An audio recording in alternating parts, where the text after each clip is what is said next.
തകർക്കുമെന്ന് വെല്ലുവിളിച്ചാലും നിങ്ങൾക്ക് തകരുവാൻ കഴിയത്തില്ല. കർത്താവ് നിങ്ങളെ മുന്നറിഞ്ഞ വ്യക്തിയാണ്. കർത്താവ് നിങ്ങളെ മുൻ നിയമിച്ചതാണ്. കർത്താവ് നിങ്ങളെ വിളിച്ചതാണ്. കർത്താവ് നിങ്ങളെ നീതീകരിച്ചതാണ്. കർത്താവ് നിങ്ങളെ തേജസ്കരിച്ചതാണ്. നിങ്ങൾക്കെതിരെ ഏതെല്ലാം പ്രതികൂലമായി വാദിക്കുന്ന പൈശാചിക മണ്ഡലമുണ്ടോ, നിങ്ങൾ ഇത് പ്രഖ്യാപിച്ചുകൊണ്ടിരിക്കുമ്പോൾ അത് മുഴുവനും തച്ചുടഞ്ഞുകൊണ്ടിരിക്കുകയാണ്.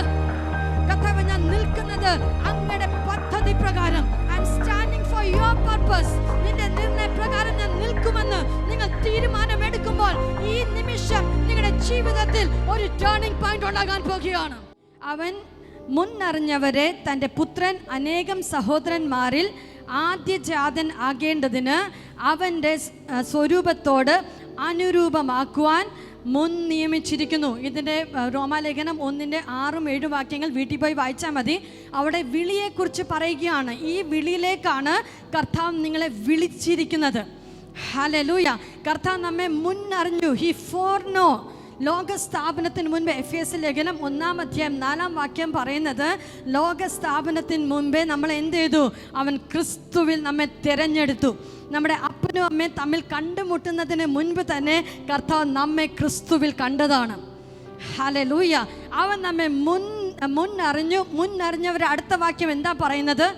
അവൻ മുന്നറിഞ്ഞവരെ തൻ്റെ പുത്രൻ അനേകം സഹോദരന്മാരിൽ ആദ്യജാതൻ ആകേണ്ടതിന് അവൻ്റെ സ്വരൂപത്തോട് അനുരൂപമാക്കുവാൻ മുൻ നിയമിച്ചിരിക്കുന്നു. കർത്താവ് നിങ്ങളെ വിളിച്ചിരിക്കുന്ന എന്തിനാണ്? ദൈവത്തിൻ്റെ ഇമേജിനോട് നിങ്ങൾ എന്ത് ചെയ്യണം? അതുപോലെ ദൈവത്തിൻ്റെ സ്വരൂപത്തോട് നിങ്ങൾ ഏകീഭവിക്കണം. നിങ്ങളുടെ ജീവിതത്തിൽ എന്ത് പ്രതികൂലം വന്നാലും നിങ്ങൾ തിരിഞ്ഞു നോക്കിയാൽ മതി. കഴിഞ്ഞ പ്രതികൂലം വന്നപ്പോഴല്ലേ അധികം പ്രാർത്ഥിച്ചത്? കഴിഞ്ഞ പ്രതികൂലം വന്നപ്പോഴല്ലേ അധികം ആരാധിച്ചത്? ഓരോ പ്രശ്നം വരുമ്പോഴും ദൈവത്തോട് നിങ്ങൾ അടുത്തുകൊണ്ടിരിക്കുകയാണ്. ദൈവപുത്രൻ്റെ സ്വരൂപത്തോട് നിങ്ങൾ ഏകീഭവിച്ചുകൊണ്ടിരിക്കുകയാണ്. ചേർന്ന് ആമീൻ പറഞ്ഞേ. ഇതാണ് നിങ്ങളെക്കുറിച്ചുള്ള ദൈവത്തിൻ്റെ വിളി. ഹല്ലേലൂയ. എന്ത് പ്രതികൂലം വന്നാലും നിങ്ങൾ വചനത്തിൽ എന്താണോ പറഞ്ഞിരിക്കുന്നത് അതിനെ അടിസ്ഥാനമാക്കി പരിശോധിച്ചാൽ നിങ്ങൾക്ക് മനസ്സിലാകും നിങ്ങളുടെ ജീവിതം ദൈവപുത്രൻ്റെ സ്വരൂപത്തോട്, ദൈവത്തിൻ്റെ പുത്രൻ്റെ ലൈക്നെസ്സിൽ കർത്താവ് നിങ്ങളെ മാറ്റിക്കൊണ്ടിരിക്കുകയാണ്. ഹല്ലേലൂയ. ദൈവം നമ്മെ എന്ത് ചെയ്തു? ദൈവം നമ്മെ മുന്നറിഞ്ഞു. ചേർന്ന് പറഞ്ഞ മുന്നറിഞ്ഞു. ഹല്ലേലൂയ. നിങ്ങളെ ഏറ്റവും ആദ്യം അറിഞ്ഞത് നിങ്ങളുടെ മാതാവോ പിതാവോ അല്ല. നിങ്ങളെ ആദ്യം അറിഞ്ഞത് നിങ്ങളുടെ കർത്താവായ യേശു ക്രിസ്തുവാണ്. എത്ര പേർക്ക് കൈ ഉയർത്തി ആമേൻ പറയാൻ പറ്റും? ഹല്ലേലൂയ. അടുത്ത വാക്യം എന്താ പറയുന്നത്? അവൻ മുന്നറിഞ്ഞവരെ മുൻ നിയമിച്ചു. ഇപ്പൊ ചേർന്ന് പറഞ്ഞേ, മുൻ നിയമിച്ചു. ഇപ്പോൾ ഇവിടെ ഒരു കോമ്പറ്റീഷൻ നടക്കുകയാണെങ്കിൽ നമ്മൾ ഓരോരുത്തരെ നിയമിക്കും അല്ലേ? ഫസ്റ്റ് നീ പോകണം, സെക്കൻഡ് നീ പോകണം, തേർഡ് നീ പോകണം. അതുപോലെ നിങ്ങളുടെ ദേശത്ത് എത്രയോ പേരെ ശ്രേഷ്ഠന്മാരുണ്ടായിരുന്നു. എന്നാൽ നിങ്ങളുടെ കുടുംബത്തിൽ കർത്താവ് നിങ്ങളെ മുൻ നിയമിച്ചു. ഹല്ലേലൂയ. പലർക്കും ഈ ശ്രേഷ്ഠ പദവി കിട്ടിയില്ല, പലർക്കും ഈ ശ്രേഷ്ഠ ഭാഗ്യം കിട്ടിയില്ല. എന്നാൽ കർത്താവ് നിങ്ങളെ മുൻ നിയമിച്ചിരിക്കുകയാണ്. ഹല്ലേലൂയ. എത്ര ശ്രേഷ്ഠ പദവിയാണ്, എത്ര ശ്രേഷ്ഠ പദവിയാണ്. കൈയുയർത്തി പറഞ്ഞേ, കർത്താവിനെ മുന്നറിഞ്ഞു, കർത്താവിനെ മുൻ നിയമിച്ചു. ഹല്ലേലൂയ. ദൈവത്തിൻ്റെ വിളിയിൽ ഒരു തെറ്റും ഉണ്ടാകത്തില്ല. ഒരു മനുഷ്യൻ തിരഞ്ഞെടുത്താൽ തെറ്റെന്ന് വന്നേക്കാം, ചിലപ്പോൾ നമ്മുടെ പ്രാപ്തി മനസ്സിലാക്കാൻ പറ്റിയില്ലെന്ന് വന്നേക്കാം. പക്ഷെ ദൈവത്തിൻ്റെ തിരഞ്ഞെടുപ്പ് അത് പെർഫെക്റ്റ് ആയിരിക്കും. ഹല്ലേലൂയ. നിങ്ങൾ ചിന്തിക്കും, എന്നെക്കാട്ടും ശ്രേഷ്ഠന്മാർ എൻ്റെ കുടുംബത്തിലുണ്ടായിരുന്നു, എന്നെക്കാട്ടിലും ശ്രേഷ്ഠന്മാർ എൻ്റെ കൂടെ ചാർച്ചക്കാരിലുണ്ടായിരുന്നു. അവരെ എല്ലാം തള്ളി മാറ്റിയിട്ട് ക്രിസ്തുവിൽ കർത്താവ് നിങ്ങളെ നിയമിച്ചിരിക്കുകയാണ്. ഹല്ലേലൂയ. എത്ര പേർക്ക് ആമേൻ പറയാൻ പറ്റും? അവൻ മുൻ നിയമിച്ചവരെ എന്ത് ചെയ്തു? വിളിച്ചു. ശബ്ദം എടുത്ത് പറഞ്ഞ് വിളിച്ചു. നിങ്ങൾ എങ്ങനെയാണ് വിശ്വസിച്ചത്? സുവിശേഷ പ്രസംഗം കേട്ടപ്പോൾ, അല്ലെങ്കിൽ സുവിശേഷത്തിൻ്റെ ശബ്ദം കേട്ടപ്പോൾ, വചനം കേട്ടപ്പോൾ നിങ്ങൾ വിശ്വസിച്ചു. വിശ്വസിക്കാനായിട്ട് ദൈവം എന്ത് ചെയ്തത്? നിങ്ങളുടെ മുൻപിൽ സുവിശേഷത്തിൻ്റെ വാതിൽ വെച്ചത്. ദൈവം നിങ്ങളെ വിളിച്ചു. ഹല്ലേലൂയ. കൈയുയർത്തി പറ, കർത്താവിനെ വിളിച്ചു. ഹല്ലേലൂയ. വിളിക്കുക മാത്രമല്ല, അടുത്തത് എന്താണ്? നീതീകരിച്ചു. ശബ്ദം ഉയർത്തി പറഞ്ഞ് നീതീകരിച്ചു. ഹല്ലേലൂയ. നിങ്ങൾ കർത്താവ് യേശുക്രിസ്തുവിനെ സ്വീകരിച്ചപ്പോൾ, ദൈവത്തിൻ്റെ ആത്മാവിൻ്റെ മുദ്ര നിങ്ങളുടെ മേൽ വന്നപ്പോൾ, യേശുവിൻ്റെ രക്തത്താൽ നിങ്ങൾ ശുദ്ധീകരിക്കപ്പെട്ടപ്പോൾ, ദൈവം സ്വർഗത്തിൽ നിന്ന് നോക്കുമ്പോൾ നിങ്ങൾ ഇനി പാപിയല്ല, നിങ്ങൾ നീതീകരിക്കപ്പെട്ട ഒരു ദൈവ പൈതലാണ്. ഹല്ലേലൂയ. നിങ്ങളുടെ ജീവിതത്തിൽ ശത്രു എത്രയെല്ലാം നിങ്ങളെ കുറ്റബോധത്തിൽ ഇടാൻ നോക്കിയാലും നിങ്ങൾ പറയണം, ഞാൻ യേശുവിൻ്റെ രക്തത്താൽ നീതീകരിക്കപ്പെട്ട ഒരു ദൈവ പൈതലാണ്. എത്ര പേർക്ക് കൈ ഉയർത്തി പറയാൻ പറ്റും, ഞാനൊരു നീതിമാനാണ്? ഹല്ലേലൂയ. ആരെല്ലാം കുറ്റബോധത്തിൽ ജീവിക്കുന്നുണ്ടോ, നിങ്ങളുടെ കുറ്റബോധത്തെ തള്ളിക്കളയുക. നിങ്ങൾ പറയുക, ഞാൻ യേശുവിൻ്റെ രക്തത്താൽ കഴുകപ്പെട്ട ഒരു നീതിമാനാണ്. ഹല്ലേലൂയ. കൈ ഉയർത്തി എല്ലാവരും പറ, യേശുവിൻ്റെ രക്തത്താൽ ഞാൻ കഴുകപ്പെട്ട ഒരു നീതിമാനാണ്. ഹല്ലേലൂയ. നീതീകരിച്ചവരെ കർത്താവ് എന്ത് ചെയ്തു? തേജസ്കരിച്ചും ഇരിക്കുന്നു. തേജസ്കരണം എപ്പോഴാണ്? നമ്മൾ മരിച്ചു കഴിഞ്ഞ് ഈ മർത്യമായത് അമർത്യമായത് പ്രാപിക്കുമ്പോഴാണ് തേജസ്കരണം സംഭവിക്കുന്നത്, ഗ്ലോറിഫിക്കേഷൻ. പക്ഷെ നിങ്ങൾ കർത്താവിനാൽ വിളിക്കപ്പെട്ടപ്പോൾ തന്നെ അതുവരെ കർത്താവ് മുദ്രയിട്ടിട്ട് പറയുകയാണ്, നിന്റെ മരണം കഴിഞ്ഞു നിന്റെ നിത്യത അത് മുദ്രയിടപ്പെട്ടിരിക്കുകയാണ്. ഹല്ലേലൂയ. അതുകൊണ്ടാണ് ഒരു ദൈവ പൈതൽ പേടിക്കാത്തത്. നമ്മൾ മരിച്ചു പോയാലും ഇവിടെ കണ്ണടച്ചാൽ നമ്മൾ കണ്ണ് തുറക്കുന്നത് നമ്മുടെ കർത്താവിൻ്റെ സന്നിധിയിലാണ്. ഹല്ലേലൂയ. നമ്മൾ രക്ഷിക്കപ്പെടുമ്പോൾ തന്നെ നമ്മുടെ നിത്യത ക്രിസ്തുവിൽ അത് മുദ്രയിടപ്പെട്ടിരിക്കുകയാണ്. എത്ര പേർക്ക് ആമേൻ പറയാൻ പറ്റും? ദൈവം മുന്നറിഞ്ഞവരെ മുൻ നിയമിച്ചവരെ വിളിച്ചവരെ നീതീകരിച്ചു, നീതീകരിച്ചവരെ തേജസ്കരിച്ചുമിരിക്കുന്നു. അതിന് അടുത്ത വാക്യം, ഇത് നമ്മൾ എല്ലാം പറയുന്ന വാക്യമാണ്. ആകയാൽ നാം എന്ത് പറയണ്ടു? എല്ലാവരും ഒന്ന് വായിച്ചേ. ഇത് സംബന്ധിച്ച് നാം എന്ത് പറയണ്ടു? ദൈവം നമുക്ക് അനുകൂലമെങ്കിൽ പ്രതികൂലം ആർ. നമ്മൾ ഈ വചനം എല്ലാവരും പറയാറുണ്ട്, പക്ഷെ ഇത് മനസ്സിലാക്കിയിട്ട് പറയണം. ദൈവം വിളിച്ച ഒരു വ്യക്തി, ദൈവം മുന്നറിഞ്ഞ ഒരു വ്യക്തി, ദൈവം മുൻ നിയമിച്ച ഒരു വ്യക്തി, ദൈവം നീതീകരിച്ച ഒരു വ്യക്തി, ദൈവം തേജസ്കരിച്ച ഒരു വ്യക്തി, ആ വ്യക്തിക്ക് വിരോധമായി ഈ ലോകത്തിൽ, ഈ ഭൂമിയിൽ ഒരു ശക്തിക്കും നിൽക്കുവാൻ സാധ്യമല്ല. ഹല്ലേലൂയ. നിങ്ങൾക്കെതിരെ ഏതെല്ലാം പ്രതികൂലങ്ങൾ തല ഉയർത്തിയാലും, നിങ്ങൾക്കെതിരെ എന്തെല്ലാം പ്രശ്നങ്ങൾ തകർക്കുമെന്ന് വെല്ലുവിളിച്ചാലും നിങ്ങൾക്ക് തകരുവാൻ കഴിയത്തില്ല. കർത്താവ് നിങ്ങളെ മുന്നറിഞ്ഞ വ്യക്തിയാണ്. കർത്താവ് നിങ്ങളെ മുൻ നിയമിച്ചതാണ്. കർത്താവ് നിങ്ങളെ വിളിച്ചതാണ്. കർത്താവ് നിങ്ങളെ നീതീകരിച്ചതാണ്. കർത്താവ് നിങ്ങളെ തേജസ്കരിച്ചതാണ്. ഹല്ലേലൂയ. ഒരു ദൈവ പൈതൽ ഈ വചനം പറയുമ്പോൾ സ്വർഗത്തിന്റെ സൈന്യം നിങ്ങൾക്ക് വേണ്ടി ഇറങ്ങി വരാതിരിക്കുമോ? ഹല്ലേലൂയ. എല്ലാവരും ശബ്ദം ഉയർത്തി പറഞ്ഞ്, ദൈവം നമുക്ക് അനുകൂലമെങ്കിൽ പ്രതികൂലം ആർ. ശബ്ദം ഉയർത്തി പറ. ഹല്ലേലൂയ. പോരാ. നിങ്ങൾക്കെതിരെ ഏതെല്ലാം പ്രതികൂലമായി വാദിക്കുന്ന പൈശാചിക മണ്ഡലമുണ്ടോ, നിങ്ങൾ ഇത് പ്രഖ്യാപിച്ചുകൊണ്ടിരിക്കുമ്പോൾ അത് മുഴുവനും തച്ചുടഞ്ഞുകൊണ്ടിരിക്കുകയാണ്. ഹല്ലേലൂയ. ശബ്ദം ഉയർത്തി പറ, ദൈവം നമുക്ക് അനുകൂലമെങ്കിൽ പ്രതികൂലം ആർ. ദൈവം നമുക്ക് അനുകൂലമെങ്കിൽ പ്രതികൂലം ആർ. അതിന് അടുത്ത വാക്യം എന്താ പറയുന്നത്? സ്വന്തം പുത്രനെ ആദരിക്കാതെ, എല്ലാവരും ഒന്ന് വായിച്ചേ. സ്വന്തം പുത്രനെ ആദരിക്കാതെ നമുക്കെല്ലാവർക്കും വേണ്ടി ഏൽപ്പിച്ച് തന്നവൻ അവനോട് കൂടെ സകലതും തരാതിരിക്കുമോ? അടുത്തിരിക്കുന്ന ആളോട് ചോദിച്ചേ, നിങ്ങളുടെ കടം മാറാതിരിക്കുമോ? നിങ്ങളുടെ രോഗം സൗഖ്യമാകാതിരിക്കുമോ? നിങ്ങളുടെ മക്കൾ സെറ്റിൽ ആകാതിരിക്കുമോ? നിങ്ങളുടെ തലമുറ അനുഗ്രഹിക്കപ്പെടാതിരിക്കുമോ? നിങ്ങളുടെ കുടുംബത്തിന്റെ അവസ്ഥ മാറാതിരിക്കുമോ?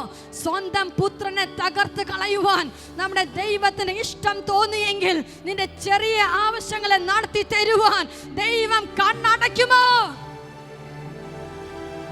ഹല്ലേലൂയ. എത്ര പേർക്ക് ധൈര്യമുണ്ട്?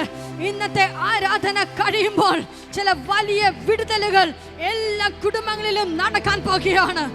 ശത്രു പിടിച്ചു വച്ചിരുന്ന പല പൈശാചിക മണ്ഡലങ്ങളും ഇന്നത്തെ ആരാധനയിൽ പൊട്ടി തകരാൻ പോകുകയാണ്. ഹല്ലേലൂയ. ഹല്ലേലൂയ. നിങ്ങൾ സാധാരണ വ്യക്തികളല്ല. ദൈവം മുന്നറിഞ്ഞവരാണ്. ദൈവം മുൻ നിയമിച്ചവരാണ്, ദൈവം വിളിച്ചവരാണ്, ദൈവം നിങ്ങളെ നീതീകരിച്ചവരാണ്, ദൈവം നിങ്ങളെ തേജസ്കരിച്ച വ്യക്തിയാണ്. ഹല്ലേലൂയ. എത്ര പേർക്ക് കൈ ഉയർത്തി പറയാൻ പറ്റും, ദൈവം എനിക്ക് അനുകൂലം എങ്കിൽ പ്രതികൂലം ആർ? ഹല്ലേലൂയ. ജോലിയില്ലാത്ത പ്രിയപ്പെട്ടവരോട് ഞാൻ പറയുകയാണ്, ഇന്നത്തെ ആരാധന തീരുന്നതിന് മുൻപ് നിനക്ക് ചില കോളുകൾ വരാൻ പോകുകയാണ്. ഇന്നത്തെ ആരാധന തീരുന്നതിന് മുൻപ് നിനക്ക് ചില മെയിലുകൾ വരാൻ പോകുകയാണ്. ഇന്നത്തെ ആരാധന തീരുന്നതിന് മുൻപ് നിന്റെ നന്മകൾ എവിടെയെല്ലാം ശത്രു പിടിച്ചു വെച്ചിരുന്നോ അതിന്റെ ഉറവിടം നിനക്ക് വേണ്ടി ഇന്ന് പകൽക്കാലം തുറക്കപ്പെടാൻ പോകുകയാണ്. ഹല്ലേലൂയ. അതിന് അടുത്ത വാക്യം കൂടെ നമുക്കൊന്ന് വായിക്കാം. അടുത്ത വാക്യം എന്താ പറയുന്നത്? ദൈവം തിരഞ്ഞെടുത്തവരെ ആർ കുറ്റം ചുമത്തും? ഹല്ലേലൂയ. മനുഷ്യന് തെറ്റുപറ്റിയേക്കാം, മനുഷ്യന്റെ തെരഞ്ഞെടുപ്പിൽ തെറ്റ് വന്നേക്കാം, എന്നാൽ എനിക്കിഷ്ടമല്ലായിരിക്കാം എൻ്റെ അടുത്തിരിക്കുന്ന ആളിനെ ദൈവം തിരഞ്ഞെടുത്ത വ്യക്തിയെ കുറ്റം ചുമത്തുവാൻ ഞാൻ ആരാണ്? ഹല്ലേലൂയ. ദൈവം നിങ്ങളെ നീതീകരിച്ചെങ്കിൽ ഈ ഭൂമിയിലുള്ള ഒരു വ്യക്തിക്കും നിങ്ങളെ കുറ്റം ചുമത്തുവാൻ കഴിയത്തില്ല. ഹല്ലേലൂയ. ദൈവത്തിന്റെ സ്വരൂപത്തോടെ നമ്മൾ ഏകീഭവിച്ചുകൊണ്ടിരിക്കണം. എന്ത് പ്രശ്നം വന്നാലും ഇന്ന വ്യക്തിയുടെ പ്രശ്നമാണ്, ഇന്നാളുടെ പ്രശ്നമാണെന്ന് പറയരുത്. വചനപ്രകാരം തുലനം ചെയ്യുക. ആ പ്രശ്നത്തിന് നടുവിലും പുറപുറുക്കാതെ, കുറ്റം പറയാതെ, പരാതി പറയാതെ ദൈവത്തിന് നന്ദി പറയുമെങ്കിൽ ദൈവത്തെ സ്നേഹിക്കുന്നവർക്ക്, നിർണയപ്രകാരം വിളിക്കപ്പെട്ടവർക്ക് തന്നെ സകലതും നന്മയ്ക്കായി കൂടി വ്യാപരിക്കുന്നു. ഹല്ലേലൂയ. ഹല്ലേലൂയ. ഹല്ലേലൂയ. അടുത്തിരിക്കുന്ന ആളിനെ കൈ കൊടുത്തോണ്ടെന്ന് പറഞ്ഞ് കർത്താവ് തിരഞ്ഞെടുത്ത ശ്രേഷ്ഠനായ വ്യക്തിയാണെന്ന് പറഞ്ഞ്. ഹല്ലേലൂയ. അതുകൊണ്ടാണ് അബ്രഹാമിനെ അനുഗ്രഹിച്ചപ്പോൾ ദൈവം പറഞ്ഞില്ലേ, നിന്നെ അനുഗ്രഹിക്കുന്നവരെ ഞാൻ അനുഗ്രഹിക്കും, നിന്നെ ശപിക്കുന്നവരെ ഞാൻ ശപിക്കും. ദൈവം തിരഞ്ഞെടുത്ത വ്യക്തിയെ ശപിക്കുവാൻ ഒരു വ്യക്തിക്കും കഴിയത്തില്ല. നീ ശപിച്ചാൽ ശാപം നിന്നിലേക്ക് മടങ്ങി വരും. എന്നാൽ നീ അനുഗ്രഹിച്ചാൽ ആ അനുഗ്രഹം നീയും അനുഗ്രഹിക്കപ്പെടും, ആ വ്യക്തിയും അനുഗ്രഹിക്കപ്പെടും. ഹല്ലേലൂയ. ന്യൂട്ടൺസ് ലോയിൽ പറയുന്നത് എന്താണ്? Every action has equal and opposite reaction. പക്ഷെ ദൈവം പറഞ്ഞ ഈ പ്രിൻസിപ്പലിന് ഇത് ബാധകമല്ല. നിന്നെ ശപിക്കുന്നവരെ അവർ ശപിക്കപ്പെടുമെന്നാണ്. ആ ശാപം നിന്റെ മേൽ ഏക്കത്തില്ലെന്നേ. ഹല്ലേലൂയ. ആ ശാപം ആരാണോ ശപിക്കുന്നത് ആ ശാപം ആ വ്യക്തിയിലേക്ക് മടങ്ങിപ്പോകും. എന്നാൽ അനുഗ്രഹിക്കുവാനാണ് ദൈവം നിന്നെ വിളിച്ചിരിക്കുന്നത്. കൈയുയർത്തി പറ, കർത്താവിനെ വിളിച്ചിരിക്കുന്നത് അനുഗ്രഹിക്കുവാനാണ്. കർത്താവിനെ വിളിച്ചിരിക്കുന്നത് അനുഗ്രഹിക്കുവാനാണ്. ആരെങ്കിലും വാക്കുകൾ തെറ്റിപ്പോയെങ്കിൽ ദൈവത്തോടൊന്ന് ഏറ്റുപറ. ദൈവം തിരഞ്ഞെടുത്ത വ്യക്തിയെ കുറ്റം ചുമത്തുവാൻ നമ്മൾ ആരുമല്ല. ദൈവം നിർമ്മലീകരിച്ചതിനെ, ദൈവം ശുദ്ധീകരിച്ചതിനെ, ദൈവം നീതീകരിച്ചതിനെ കുറ്റം ചുമത്തിയാൽ ആ കുറ്റം നിന്റെ തലയിലാണ് മടങ്ങി വരുന്നത്. കൈയുയർത്തി പറ, കർത്താവ് ഞാൻ അനുഗ്രഹിക്കുകയാണെന്ന് പറഞ്ഞേ. ഹല്ലേലൂയ. എങ്ങനെയാണ് നമ്മൾ ദൈവത്തിന്റെ പുത്രനോട് അനുരൂപപ്പെടുകയാണ്? ചേർന്ന് പറഞ്ഞാൽ അനുരൂപപ്പെടുകയാണ്. ഹല്ലേലൂയ. നിങ്ങൾക്ക് ഞാൻ ഒരു 5 മിനിറ്റ് പുറകിലേക്ക് ചിന്തിക്കാൻ സമയം തരികയാണ്. ചിന്തിച്ചേ, നിങ്ങളുടെ ജീവിതത്തിൽ എന്തെല്ലാം പ്രതികൂലങ്ങൾ വന്നു ഇല്ലേ? അടുത്ത പ്രഭാതം പോലും കാണാൻ പറ്റത്തില്ലെന്ന് ചിന്തിച്ച് എത്രയോ പേർ ഇവിടെ ഇരിപ്പുണ്ട്. പക്ഷെ അതെല്ലാം നിങ്ങളുടെ ജീവിതത്തിൽ കർത്താവ് നന്മയാക്കി മാറ്റിയില്ലേ? നിങ്ങളുടെ ജീവിതത്തിൽ കർത്താവിനോട് കുറച്ചുകൂടെ അടുപ്പിച്ചില്ലേ? ആ പ്രശ്നം വന്നതൊന്നും നിങ്ങളെ തകർത്തില്ലല്ലോ. ആ പ്രതികൂലം വന്നതിൽ നീ മുങ്ങിപ്പോയില്ലല്ലോ. ആ പ്രതികൂലത്തിന്റെ നടുവിൽ നീ കർത്താവിനെ കുറച്ചുകൂടെ തിരിച്ചറിയുവാൻ, കുറച്ചുകൂടെ രുചിച്ചറിയുവാൻ, കർത്താവിനെ അടുത്തറിയുവാൻ കർത്താവ് നിന്റെ ജീവിതത്തിൽ അവസരം തന്നില്ലേ? അത് അനുഭവിച്ചറിഞ്ഞവർ മാത്രം കൈകളെ ഉയർത്തി സ്തോത്രം ചെയ്തേ. ഹല്ലേലൂയ. യേശുവിനോട് അനുരൂപപ്പെടണമെങ്കിൽ യേശുവിന്റെ സ്വഭാവം എന്തായിരുന്നെന്ന് മനസ്സിലാക്കണം. നമുക്കൊരു വചനം ഒന്ന് വായിക്കാം. 1 പത്രോസിന്റെ ലേഖനം അതിൻ്റെ 2-ാം അധ്യായം 22-ാം വാക്യം. അവൻ പാപം ചെയ്തിട്ടില്ല, അവൻ്റെ വായിൽ വഞ്ചനയൊന്നും ഉണ്ടായിരുന്നില്ല. തന്നെ ശകാരിച്ചിട്ടും പകരം ശകാരിക്കാതെയും കഷ്ടം അനുഭവിച്ചിട്ട് ഭീഷണി ഒന്നും പറയാതെയും ന്യായം വിധിക്കുന്നുവെങ്കിൽ കാര്യം പരിമേൽപ്പിക്കുകയും ചെയ്തു. ഹല്ലേലൂയ. ഇതാണ് കർത്താവിൻ്റെ സ്വഭാവം. യേശുവിൻ്റെ സ്വഭാവം എന്താണ്? ശകാരം കേട്ടിട്ടും തിരിച്ച് ശകാരം പറഞ്ഞില്ല. എന്തെങ്കിലും ഒരു പ്രയാസം ഉണ്ടാകുമ്പോൾ നമ്മൾ അറിയാതെ എന്തെങ്കിലുമൊക്കെ പറഞ്ഞു അല്ലേ? പക്ഷെ കർത്താവ് പറയുകയാണ്, തിരിച്ച് ശകാരം പറയരുത്. നിങ്ങൾ എന്ത് ദോഷം അനുഭവിച്ചാലും കടിച്ചു പിടിച്ചായാലും ഒന്ന് അനുഗ്രഹിച്ച്, കർത്താവെ അനുഗ്രഹിക്കാനുള്ളൊരു മനസ്സെനിക്ക് തരണേന്നൊന്ന് പ്രാർത്ഥിച്ച് ആ വ്യക്തി നിങ്ങൾക്ക് അനുഗ്രഹമായി മാറും. ഹല്ലേലൂയ. ആ വ്യക്തി അറിഞ്ഞുകൊണ്ടായിരിക്കത്തില്ല നിങ്ങൾക്കെതിരെ ചെയ്യുന്നത്, ശത്രു ആ വ്യക്തി ഉപയോഗിക്കുന്നതായിരിക്കാം. പക്ഷെ നിങ്ങൾ പ്രാർത്ഥിക്കുമെങ്കിൽ കർത്താവ് വ്യക്തിയെ നിങ്ങൾക്ക് അനുഗ്രഹമാക്കി മാറ്റും. എത്ര പേർക്ക് ആമേൻ പറയാൻ പറ്റും? ഹല്ലേലൂയ. ഒരു ദൈവ പൈതലിനെ ദൈവം വിളിച്ചു കഴിഞ്ഞാൽ നമ്മുടെ ദൗത്യം എന്താണ്? വചനപ്രകാരം വിശ്വാസത്തിൽ ദൈവപുത്രന്റെ സ്വരൂപത്തോടെ ഏകീഭവിച്ചുകൊണ്ടിരിക്കണം. അതാണ് ഒരു ദൈവ പൈതലിന്റെ അസൈൻമെന്റ് എന്ന് പറയുന്നത്. അല്ലാതെ നമ്മുടെ മനസ്സ് വേറെ ലോക കാര്യങ്ങളിലേക്ക് പോയി കഴിഞ്ഞാൽ ദൈവം പറയുന്ന അസൈൻമെന്റ് നമ്മുടെ ജീവിതത്തിൽ നിറവേറത്തില്ല. പലരും തകർന്നു പോകുന്നതിൻ്റെ കാരണം ആവശ്യമില്ലാത്ത ചിന്തകൾ, ആവശ്യമില്ലാത്ത വാക്കുകൾ നാവിലെടുക്കുന്നത് കൊണ്ടാണ്. പക്ഷെ എത്ര പേർ തീരുമാനമെടുക്കും, കർത്താവേ എനിക്ക് വേണ്ടി തന്നിട്ടുള്ള സഹോദരന്മാർക്കെതിരെ ഒരു വാക്കുപോലും ഞാൻ പറയത്തില്ല, ദൈവനാമം ദുഷിപ്പിക്കാത്ത രീതിയിൽ എൻ്റെ വായിൽ നിന്ന് ഒരു വാക്കുപോലും ഞാൻ സംസാരിക്കത്തില്ല, വ്യക്തികളെ അനുഗ്രഹിക്കുവാനുള്ള കൃപ കർത്താവേ എൻ്റെ മേൽ പകരണമെന്ന് എത്ര പേർ പ്രാർത്ഥിക്കും? ഹല്ലേലൂയ. പല വാതിലും അടഞ്ഞു പോയത്, പല പരാജയം സംഭവിച്ചത്, പല തകർച്ചയും സംഭവിച്ചത് ദൈവ പൈതലിനെതിരെ സംസാരിച്ചത് കൊണ്ടാണ്. ഒരു തെറ്റ് കണ്ടാൽ നമ്മൾ പറയണ്ടേ എന്ന് ചിലർ ചോദിക്കും. ഒരു പ്രയാസം കണ്ടാൽ പ്രാർത്ഥിക്കുവാനാണ് ദൈവം നിനക്ക് അധികാരം തന്നിട്ടുള്ളത്, സംസാരിക്കുവാൻ നിനക്ക് അധികാരം തന്നിട്ടില്ല. ഹല്ലേലൂയ. ഒരു വ്യക്തി ഒരു തെറ്റ് ചെയ്താൽ എന്ത് ചെയ്യണം? ആ വ്യക്തിക്ക് വേണ്ടി പ്രാർത്ഥിക്കണം, ഇടിവിൽ നിന്ന് പ്രാർത്ഥിക്കണം. കർത്താവ് വിളിച്ച് വേർതിരിച്ച വ്യക്തിയാണെങ്കിൽ ആ വ്യക്തി തെറ്റിപ്പോകാൻ കർത്താവ് അനുവദിക്കത്തില്ല. ദൈവത്തിൻ്റെ വിളിയിൽ തെറ്റ് സംഭവിക്കത്തില്ല. എത്ര പേർക്ക് അതൊരു നല്ല ഉറപ്പുണ്ട്? കർത്താവ് വിളിച്ച വിളിയിൽ ഒരു മാറ്റം സംഭവിക്കത്തില്ല. കർത്താവ് വിളിച്ചിട്ടുണ്ടെങ്കിൽ he called us for his purpose. നിർണയപ്രകാരം നമ്മൾ മലയാളത്തിൽ വായിക്കുമ്പോൾ അത് മനസ്സിലാകത്തില്ല. ദൈവം നമ്മെ വിളിച്ചിരിക്കുന്നത് അവൻ്റെ പദ്ധതിക്ക് വേണ്ടിയാണ്. ഹല്ലേലൂയ. എത്ര പേർ തീരുമാനമെടുക്കും, ഞാൻ കർത്താവിൻ്റെ പദ്ധതിക്ക് വേണ്ടി നിൽക്കുവാൻ ഞാൻ എന്നെ സമർപ്പിക്കുകയാണ്? നിങ്ങളുടെ ജീവിതത്തിൽ നിങ്ങളുടെ പടകം മുങ്ങുമെന്ന് വരെ നിങ്ങൾക്കെതിരെ തിരമാലകൾ ശക്തമായി തള്ളിക്കയറുന്നുണ്ടാകാം, വെള്ളം തള്ളിക്കയറുന്നുണ്ടാകാം. എന്നാൽ ഈ തീരുമാനം നിങ്ങൾ എടുക്കുമ്പോൾ, കർത്താവേ ഞാൻ നിൽക്കുന്നത് അങ്ങയുടെ പദ്ധതി പ്രകാരം, I am standing for your purpose, നിന്റെ നിർണയപ്രകാരം ഞാൻ നിൽക്കുമെന്ന് നിങ്ങൾ തീരുമാനം എടുക്കുമ്പോൾ ഈ നിമിഷം നിങ്ങളുടെ ജീവിതത്തിൽ ഒരു ടേണിംഗ് പോയിന്റ് ഉണ്ടാകാൻ പോകുകയാണ്. ഹല്ലേലൂയ. എത്ര പേർ ആമേൻ പറയും? നിങ്ങളുടെ ജീവിതത്തിൽ ചില പൈശാചിക പിടികൾ പൊട്ടിമാറുന്ന പകലാണ് എന്ന് എത്ര പേർ വിശ്വസിക്കുന്നുണ്ട്? എന്നെ നന്മയെ മുടക്കി വെച്ചിരിക്കുന്ന, എൻ്റെ മുൻപിലേക്കുള്ള യാത്രകളെ മുടക്കി വെച്ചിരിക്കുന്ന ഏതെല്ലാം പൈശാചിക മണ്ഡലമാണോ അതിൻ്റെ ശക്തികൾ ഇന്നത്തെ പകൽക്കാലം തച്ചുടയാൻ പോകുകയാണ്. ഹല്ലേലൂയ. ഹല്ലേലൂയ. അതുകൊണ്ടാണ് ഞാൻ വീണ്ടും വീണ്ടും പറഞ്ഞത്, നിങ്ങളുടെ വിളി ശ്രേഷ്ഠമായ വിളിയാണ്. ഒരു സാധാരണ വിളിയല്ല, ഒരു സാധാരണ തെരഞ്ഞെടുപ്പല്ല, ഒരു സാധാരണ നിർണയമല്ല.